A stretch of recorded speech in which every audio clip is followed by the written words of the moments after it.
अथ द्वादशोऽध्यायः भक्तियोगः। अर्जुन उवाच एवं सततयुक्ता ये भक्तास्त्वां पर्युपासते ये चाप्यक्षरमव्यक्तं तेषां के योगवित्तमाः।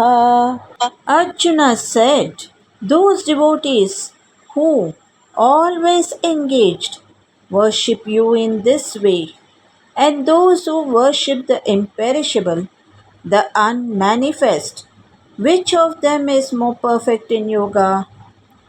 In last chapter, Krishna showing Vishwarupa and said, only by devotion can one reach me.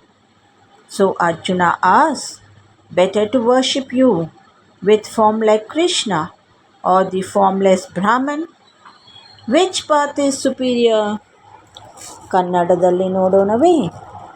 Arjuna ಹೇಳಿದನು, ಯಾವಾಗಲೂ ನಿರತರಾಗಿರುವ ಭಕ್ತರು ನಿನ್ನನ್ನು ಈ ರೀತಿ ಪೂಜಿಸುವವರಲ್ಲಿ ಯಾರು ಯೋಗದಲ್ಲಿ ಹೆಚ್ಚು ಪರಿಪೂರ್ಣರು?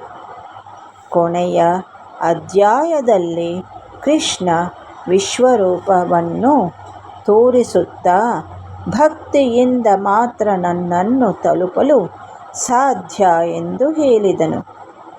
ಆದ್ದರಿಂದ ಅರ್ಜುನನು ಕೇಳುತ್ತಾನೆ, ನಿನ್ನನ್ನು ಆರಾಧಿಸುವುದು ಉತ್ತಮವೋ ಅಥವಾ ನಿರಾಕಾರ ಬ್ರಹ್ಮನೋ? ಯಾವ ಭಾಗವು ಶ್ರೇಷ್ಠ? ನೋಡೋಣವೇ. Next episode we will see what this is. Thank you. Good day to all of you. ಇದನ್ನು ಮುಂದಿನ ಕಂತಿನಲ್ಲಿ ನೋಡೋಣವೇ. Thank you. ಧನ್ಯವಾದಗಳು.